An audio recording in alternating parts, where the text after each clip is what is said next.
नमस्कार, मैं विनय कुशवाहा। आप देख रहे हैं ए न्यूज बिहार। हम आपको दिखाते हैं भारत लेनिन अमर शहीद जगदेव प्रसाद जी की 50वीं शहादत दिवस का आयोजन बनियापुर स्थित सीताराम वाटिका के प्रांगण में किया गया।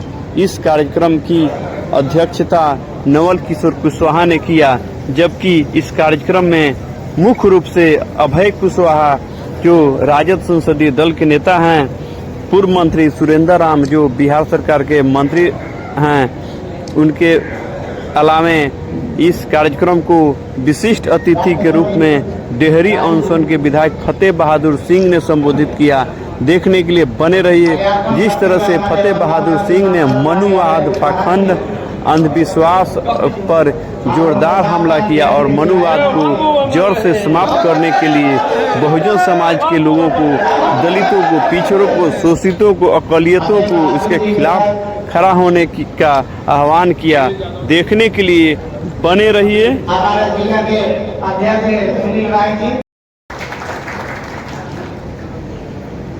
उपाध्यक्ष अजय राय जी, हरिमोहन सिंह जी, मदन सिंह कुशवाहा जी, सत्येंद्र सिंह जी, कुंदन वर्मा जी, धर्मनाथ राय जी, हरि बलमजीत सिंह जी, एवं तमाम सभी मंचासीन और इस जगदेव बाबू के सभा में आए हुए सभी साथी,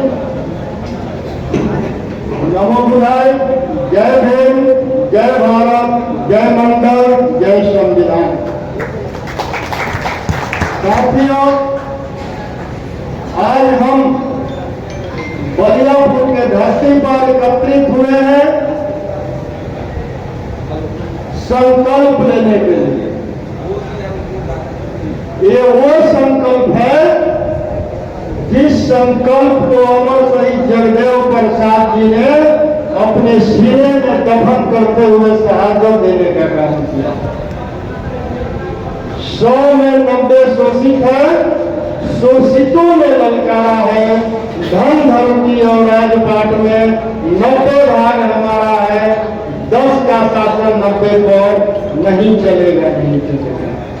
लेकिन आज भी चल रहा है। दूसरा उनका नारा था, वोट हमारा राज तुम्हारा नहीं चलेगा, लेकिन चल रहा है। आखिर कारण क्या कि अमर शहीद जगदेव प्रसाद जी का शहादत का 50 साल बाद भी जो उनके दिल में, जो उनके हृदय में संकल्प था कि 10 का शासन 90 पर नहीं चलेगा, आज भी चल रहा है। कारण क्या? मैं उस पर बात करने आया हूं।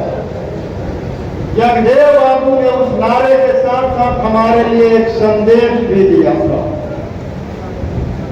बाघ कभी बकरी का रखवाला नहीं हो सकता है। उस संदेश को हमने अपनाने का काम नहीं किया और बाघ को अपना रखवाला बनाने का काम किया। यही कारण है कि जगदेव बाबू का जो सपना है आज भी पूरा नहीं हुआ और 10 का शासन नहीं पड़ता हुआ। तो हमें संकल्प लेने का जरूरत है जगदेव बाबू का उस उपदेश का, उस संदेश का जो हमारे लिए उन्होंने छोड़ा था। बाघ और बकरी कभी एक घाट पर पानी नहीं पी सकता है। ये प्रकृति का नियम है। और जो 90% के लोग एनडीए के गोद में बैठे हुए हैं और बैठ कर कह रहे हैं कि मैं बाघ और बकरी को एक घाट पर पानी पिला दूंगा, तो वो या तो खुद मूर्ख है या समाज को धोखा देने का काम कर रहा है। ऐसे लोगों से हमें सावधान होना पड़ेगा और जगदेव बाबू के लड़ाई को हमें समझना पड़ेगा। जगदेव बाबू ने अपना शहादत मुख्यमंत्री बनने के लिए नहीं दिया, कोई सांसद, विधायक, मंत्री बनने के लिए नहीं दिया। उन्होंने अपना शहादत दिया जो देश के लोगों को जगदेव बाबू ने 2 भागों में वर्गीकृत करने का काम किया। एक शोषक जिनका संख्या 10% बताने बनाने का काम किया और एक दूसरा आपको शोषित इसका संख्या 90% बनाने का काम किया। उस समय देश के पूरे संपत्ति पर, देश के 90% संपत्ति पर 10% वालों का कब्जा था और उनका यही नारा था कि हर क्षेत्र में राजपाट धन धरती में 90% के लोगों का हिस्सेदारी चाहिए। उस हिस्सेदारी के लिए उन्होंने अपना सहायता देने का काम किया। अगर उनको मुख्यमंत्री बनना होता तो जगदेव बाबू का आंदोलन रोकने के लिए दिल्ली से मैसेज आया था, बुलाया गया था। जगदेव बाबू गए और उनको कहा गया कि ये सब आंदोलन छोड़ दीजिए, जाकर बिहार का गद्दी संभालिए। जब तक बिहार में हमारा सरकार रहेगा आप बिहार का मुख्यमंत्री रहेंगे। लेकिन जगदेव बाबू ने उस गद्दी को स्वीकार नहीं किया। किसके लिए? हम 90% के लोगों के लिए। उन्होंने कहा हमारी लड़ाई जो है मुख्यमंत्री के कुर्सी का नहीं है, हमारा लड़ाई 90% के लोगों के लिए, जो शोषित समाज के लोग हैं, जो तुम्हारे 10% के लोग उनको शोषण करने का काम कर रहे हैं, उन लोगों को 90% के लोगों को 90% का धन धरती राजपाट में हिस्सेदारी दिलाने का लड़ाई है। और वो तब संभव होगा जब तुमको इस दिल्ली के कुर्सी से उठार कर फेंकने का काम करें और इस सदी पर 90% के लोगों को बैठाने का काम करेंगे।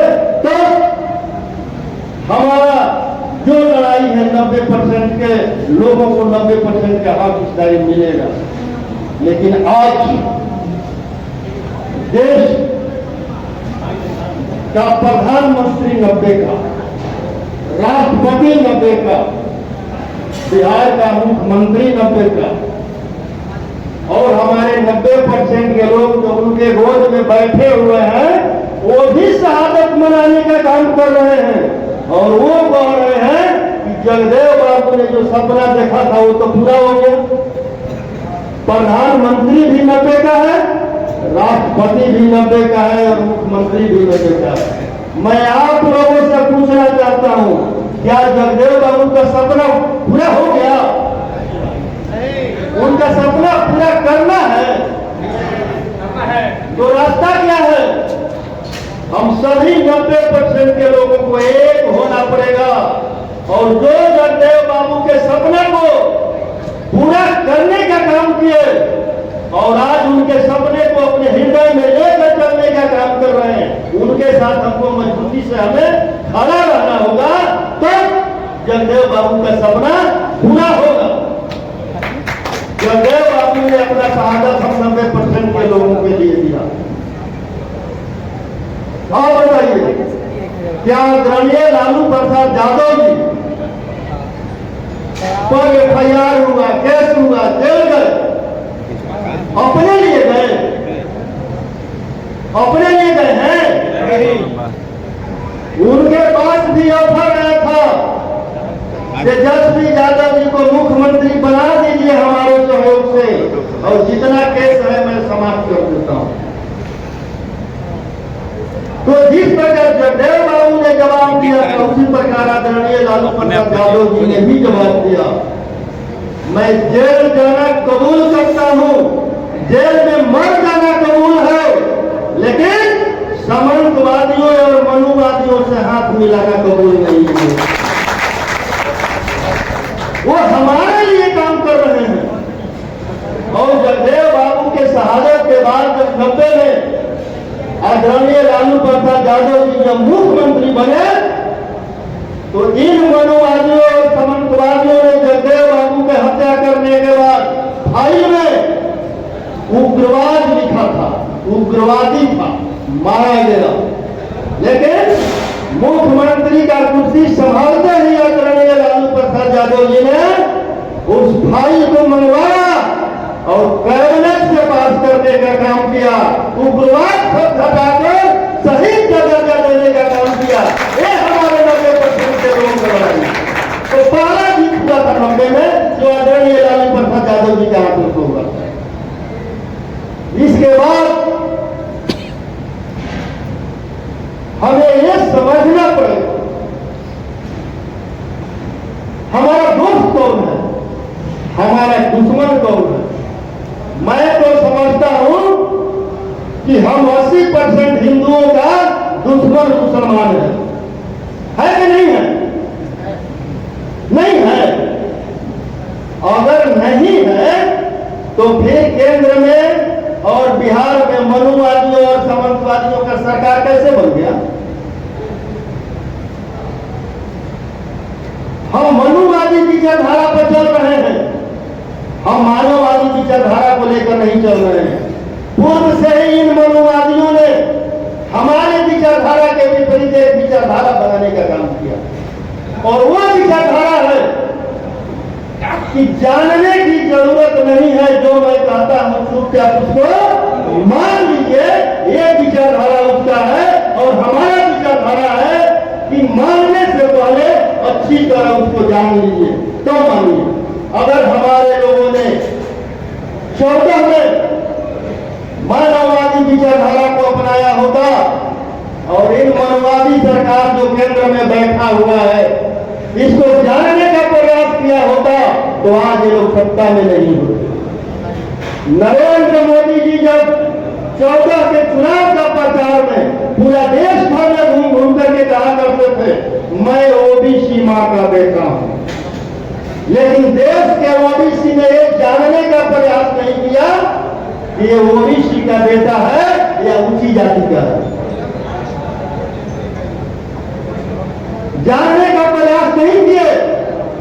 अगर जानने का प्रयास किए होते तो उनके बारे में जानकर जब 90 में मंडल आयोग का 2 सिफारिश लागू हुआ था शिक्षा और सरकारी नौकरी में, ओबीसी को 27% का आरक्षण मिला था। उस आरक्षण का विरोध करने वाला कौन था? कोई मुसलमान था, कोई सिख था, कोई ईसाई था, कौन था? जो 90 में हमें मंडल आयोग का आरक्षण मिला उस आरक्षण का विरोध किया और दिल्ली सरकार गिरा दिया और दिल्ली से कमंडल लेकर चला। उस कमंडल का संयोजक कौन था? उस कमंडल का संयोजक नरेंद्र मोदी थे, जो ओबीसी को आरक्षण मिला था। अगर वो ओबीसी होता तो ओबीसी के आरक्षण का विरोध नहीं करता। यह है मनुवादी और मानववादी व्यवस्था में। लेकिन यही बिहार है। आदरणीय लालू प्रसाद यादव जी मुख्यमंत्री थे, आडवाणी जी का कमंडल और नरेंद्र मोदी का रथ दोनों बिहार में रोक दिए और आडवाणी जी को जेल में डालने का काम किए। यह है जगदेव बाबू के विचारधारा का साथ। उसके पहले जगदेव बाबू का हत्या करने वाले लोग कौन हैं? कोई मुसलमान है, कोई सिख है, कोई ईसाई है। वो कौन है हत्या करने वाले लोग? वही 10% के लोग हैं जिनके लिए जगदेव बाबू ने कहा था। वही लोगों ने इनका हत्या भी किया और वही लोगों ने ओबीसी आरक्षण का विरोध किया। जब कर्पूरी ठाकुर जी मुख्यमंत्री बने, जब आरक्षण दिए, उस आरक्षण का विरोध करने वाला और बिहार का सरकार गिराने वाला और कर्पूरी ठाकुर जी को भर्ती भरी गाली देने वाला लोग कौन थे? वही लोग था। और उसके 150 साल आप पहले चले जाइए, जिस समय इन मनुवादियों और सामंतवादियों ने मनुस्मृति के माध्यम से हमारे 90% के लोगों को शूद्र बनाने का काम किया था और लिखा था कि शूद्रों और महिलाओं को शिक्षा प्राप्त करने का अधिकार नहीं है, शूद्रों और महिलाओं को धन दौलत संपत्ति रखने का अधिकार नहीं है।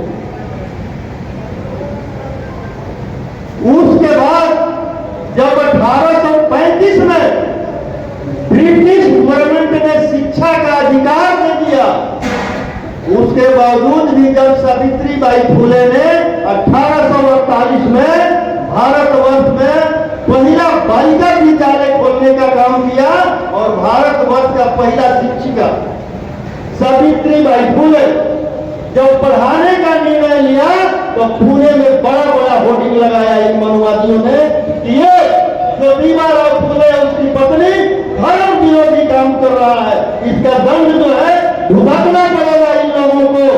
और ज्योतिबाराव फुले के पिता पर जाकर के दबाव बनाया तो ज्योतिबाराव फुले के पिताजी ने कहा तुम ये काम छोड़ दो, धर्म विरोधी काम है। ज्योतिबाराव फुले ने कहा कि मैं नहीं छोड़ूंगा, तो उन्होंने कहा या तो विद्यालय में पढ़ाना छोड़ दो या मेरा घर छोड़ दो। ज्योतिबाराव फुले ने अपने पत्नी से कहा बस हम जानते थे कि यही होने वाला है, अपना कपड़ा समेटो चलो। ज्योतिबाराव फुले ने घर किसके लिए छोड़ा? अपने लिए। हम 90% के शूद्र समाज के लिए। और जब घर से निकले तो कहीं रहने का जगह नहीं था। जगह कौन दिया? कोई हिंदू दिया। फातिमा शेख और उस्मान शेख ने अपने घर में जगह दिया और उस्मान शेख ने विद्यालय खोलने का जमीन दिया। यह है 90% के लोग और मुसलमानों का साथगान। कभी भी मुसलमान हम 90% के लोगों को हमेशा हमारे समर्थन में खड़ा रहा है। इसका क्योंकि जब बाबा भीमराव अम्बेडकर को संविधान सभा में जाना था, उत्तर प्रदेश से इन मनुवादियों ने उनको हरा दिया था, तो वेस्ट बंगाल के मुसलमानों ने उनको संविधान सभा में भेजने का काम किया था। और आज क्या हो रहा है? मुसलमान हमारा दुश्मन है। 80% हिंदू एक हो जाओ। हम एक हो गए तो बना दिए सरकार, दो बार बना दिए, तीसरा बार भी बना दिए। समझना पड़ेगा जो हजारों साल पहले उसके दिल में हमारे समाज के लिए नफरत था, वो नफरत आज भी उसके दिल में है। उसमें कोई परिवर्तन नहीं हुआ है और उसका प्रमाण आपके सामने है। जब जब आपको अधिकार मिलता है, उस अधिकार का विरोध करने वाला वही 10% के लोग हैं जो ब्रिटिश गवर्नमेंट के समय ब्रिटिश गवर्नमेंट के गोद में बैठकर दलाली कर रहा था। वही लोग है जो आज केंद्र के सत्ता में बैठे हुए, जिनके लिए जगदेव बाबू ने 10% करवा दिया। इसके बाद आप चले आइए बाबा भीमराव अम्बेडकर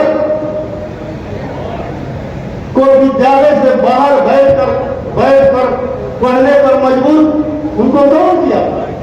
उनको अपमानित करने का कौन काम किया था? यही 10% के लोग।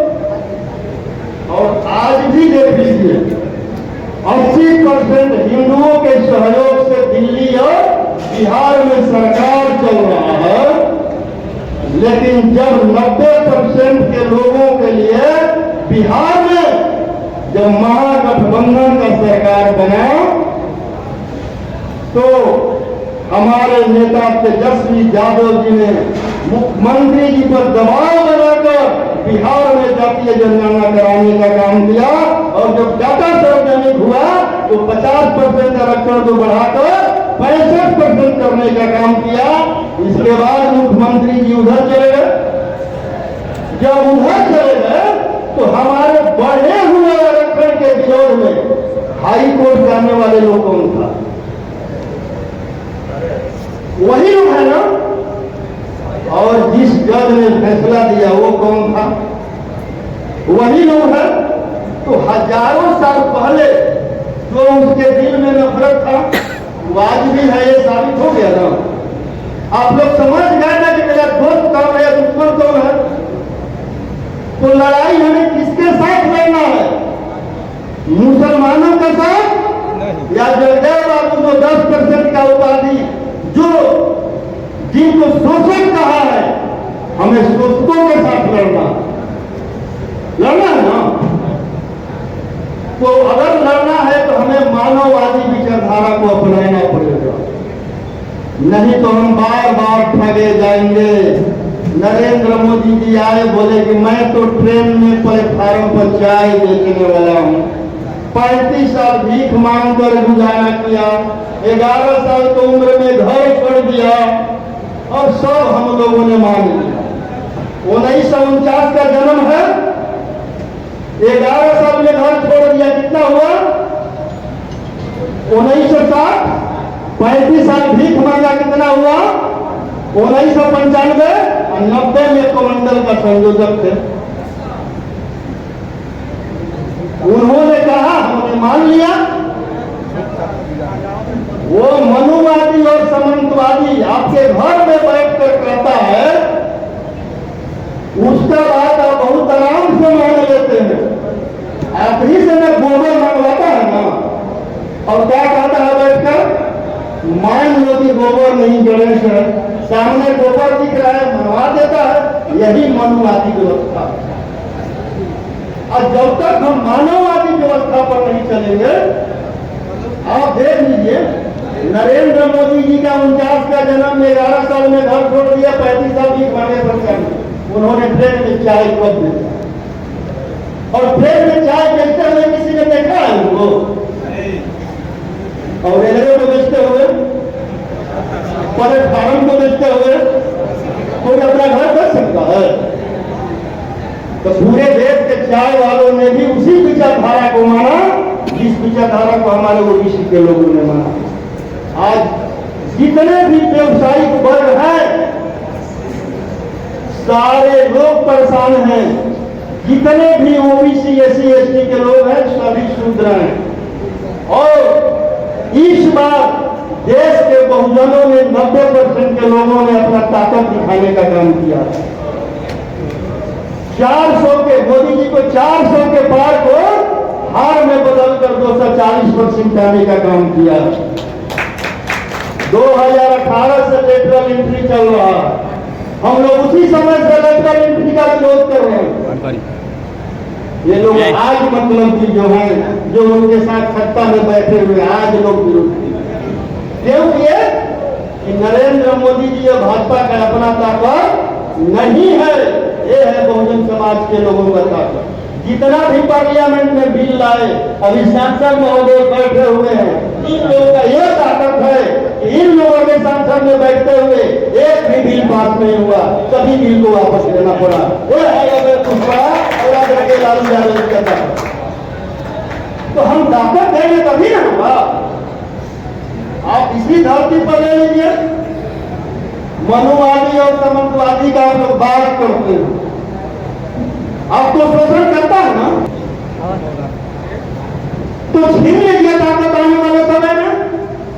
जैसे औरंगाबाद के लोगों ने आजादी से आज तक वहां एक ही जाति का सांसद बनते रहा, और हम ही लोगों से ताकत लेकर और हम ही लोगों का हत्या करवाता रहा। हम गए थे एक सभा में, लोगों ने सवाल उठाया, विधायक जी यहाँ सांसद बहुत दबंगई कर रहा है, समाज का हत्या हो रहा है। हम बोले कि उस सांसद को हत्या करने के लिए ताकत देने वाले लोग कौन हैं? तो हम ही लोग हैं। तो ज्यादा समय नहीं है, 2-4 महीना है, छीन लीजिए ताकत। और अवैध गेहूं में वहां उम्मीदवार है, और बहुजन समाज के लोगों ने 90% के लोगों ने अपना ताकत दिखाया, और उस ताकत को छीन कर अवैध के हाथों में लेने का काम किया। ये है